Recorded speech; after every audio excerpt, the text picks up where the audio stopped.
La modificació de les ordenances fiscals aprovada a Calella pren de referència l'actualització de l'IPC interanual corresponent al mes de setembre, que va ser del 3,1% i que s'aplicarà a només dos impostos, l'impost de circulació i l'impost de béns immobles, pels quals el consistori preveu recaptar durant el 2012 uns 190.000 euros més.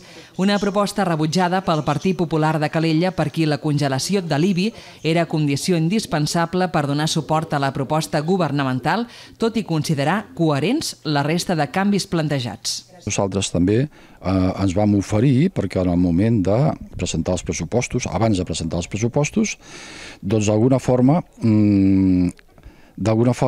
retallar, si em permet, d'algunes partides de despeses que creiem que es pot fer perfectament per tal de recuperar aquesta quantitat que no es pot ingressar per no augmentar el 3% d'impostos, del 3% de l'IBI. Les abstencions d'Esquerra Republicana i PSC van permetre al govern de CiU tenir majoria de vots favorables. Amb tot, els republicans calellencs van lamentar no haver disposat de la informació que creuen necessària per fer una anàlisi acurada de la proposta d'augments fiscals. I el PSC va indicar que la seva abstenció s'havia d'entendre com un vot de confiança cap al govern, tot esperant que l'encariment principal de l'IBI serveixi per mantenir l'actual cartera de serveis ciutadans. Doncs que el govern ha agafat com a criteri un indicador com és l'IPC i, per tant, ha aplicat aquesta diferència, però per nosaltres les xifres necessiten estar recolzades per una justificació que vagi més enllà, pròpiament numèrica, o tècnica, podríem dir.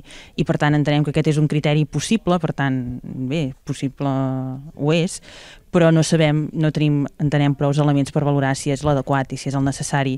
Nosaltres els donem aquest vot de confiança en la nostra abstenció, que és igual a dir-los tireu endavant la vostra proposta, però amb un sentit finalista, és a dir, controlarem sobretot el tema de serveis. Serveis a les persones, serveis als ciutadans, que no manque, que no disminueixi el nivell de prestació de serveis tant a les persones com als ciutadans. Això és el que evitarem.